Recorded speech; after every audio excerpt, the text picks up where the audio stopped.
Somewhere in your kitchen right now sits a gallon of milk. 16 cups, 128 ounces. To you, it's breakfast. To your body, it's an emergency.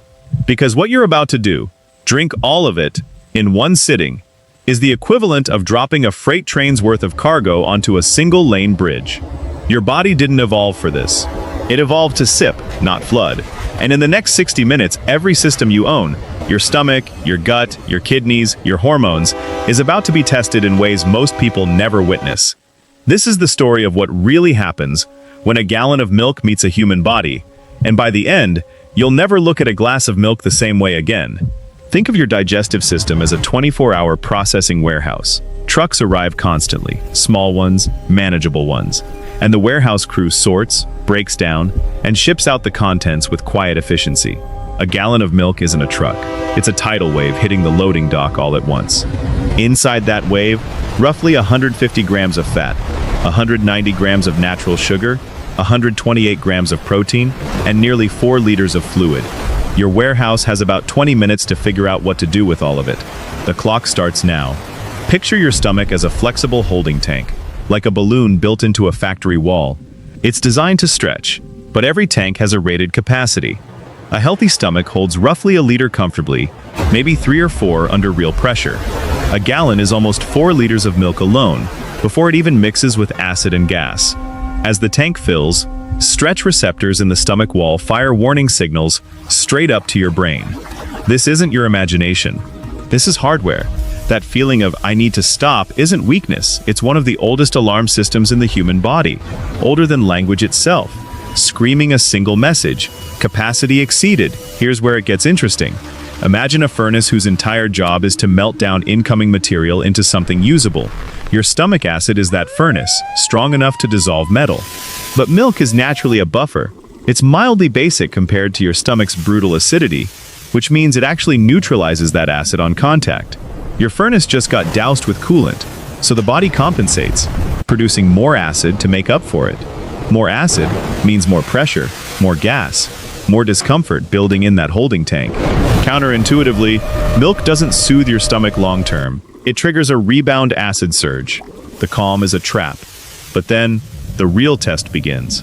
Not in the stomach, but 18 feet further down. Think of the small intestine as a 20-foot assembly line, with workers stationed at intervals, each trained for one specific job. One worker, an enzyme called lactase, has exactly one task: break the sugar in milk apart so it can be absorbed. Here's the catch. Roughly 65% of adult humans on Earth produce reduced lactase after childhood. It's not a disorder, it's the default human setting. Evolution assumed you'd stop drinking milk after weaning. So if your lactase workforce is understaffed, the assembly line backs up. Undigested sugar keeps moving down the line, dragging water in behind it through osmosis, like a sponge pulling a flood along with it. This is where everything changes. Your colon is the cleanup crew at the end of the line, normally handling a manageable mess. Now imagine handing that crew an Olympic swimming pool of unprocessed sugar and water. Gut bacteria meet the undigested lactose and do what bacteria do best. They ferment it, producing gas, hydrogen, carbon dioxide, sometimes methane, bloating, cramping, pressure. The excess water has nowhere productive to go, so the body does the only sensible thing left. It evacuates. Fast. This isn't malfunction. This is the gut's emergency export protocol. A system so effective it can clear the entire backlog within hours. Your body isn't broken, it's negotiating. Now the body faces a choice. And what happens next shifts the entire story from the gut to the bloodstream. Some of that broken down sugar, along with a wave of fat and protein, floods into the blood all at once. Your pancreas, acting like a power plant operator watching a sudden spike on the grid, dumps a surge of insulin to bring things back under control. This is the moment digestion stops being the story, and metabolism takes over. And here's the twist almost nobody expects. Your kidneys are the real unsung heroes of this entire event. Picture them as a water treatment plant, running around the clock, filtering about 180 liters of fluid every single day, reclaiming what's needed and discarding the rest. A gallon of milk delivers nearly 4 liters of fluid, plus a heavy mineral and protein load in one shot. Your kidneys don't panic. They simply increase throughput, filtering harder, adjusting hormone signals, recalibrating sodium and potassium balance in real time. This is a fully automated, self-correcting biological machine, reacting to a flood with zero instructions from you. And it's been doing this kind of recalibration since before you were born. That's not just digestion, that's engineering. Now, let's clear up a myth. The story goes that milk is pure, gentle, and easy on the stomach for everyone. The reality is very different. Milk is a high-density biological cargo, fat, sugar, protein, and fluid combined, built by evolution to grow a calf from roughly 80 pounds to several hundred in a matter of months. It was never designed for casual adult sipping, let alone a gallon in one sitting. The gentleness of milk is a marketing story, not a biological one. So how does the body handle dairy best?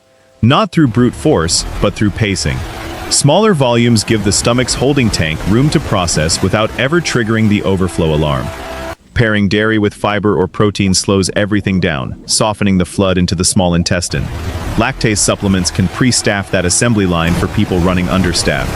And hydration spread evenly throughout the day supports the kidney's treatment plant far better than one massive influx ever could. The body always rewards pacing over flooding. Here's the practical truth underneath all of this. Your body isn't fragile. It's a negotiator. Give it a reasonable amount of milk, and it processes it quietly, invisibly, perfectly, extracting calcium for bone, protein for muscle, vitamin D for hormones, without you ever noticing. Give it a gallon at once and it doesn't fail. It escalates.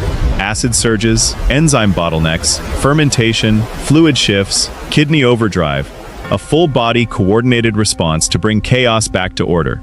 This was never really about milk. It was always about volume and about respecting what your systems are actually built to handle in one sitting. Now this part matters, so let's be direct. Attempting to drink a gallon of milk quickly, sometimes called the gallon challenge, carries real risk, and it's not just an uncomfortable stunt. Rapid, forceful vomiting is common, and it carries a genuine risk of inhaling vomit into the lungs. Severe bloating and cramping can be intensely painful, especially for the majority of adults running on reduced lactase. In rare cases, extreme stomach distension has been linked to serious complications requiring medical attention, and this is especially dangerous for anyone with lactose intolerance, a dairy allergy, or any existing digestive condition. The resilience you've just heard described isn't an invitation. It's a picture of how hard your systems have to work to clean up after a decision they'd strongly advise against. If severe pain, repeated vomiting, or difficulty breathing follow a binge like this, that's a moment to seek medical care, not wait it out. Strip away the discomfort, the bloating, the bathroom sprints, and what's left is something genuinely awe-inspiring. A body that, without a single conscious instruction from you, mobilized acid production, enzyme deployment, bacterial fermentation, kidney filtration, and hormonal regulation, all in perfect, split-second coordination, to handle a flood it never asked for. You didn't have to think about any of it. It just happened. Automatically, brilliantly. That's not a flaw in human design. That's 4 billion years of evolutionary engineering, quietly proving, one uncomfortable gallon at a time, that the most sophisticated machine you will ever encounter isn't sitting in a lab or a factory. It's the one reading this sentence right now.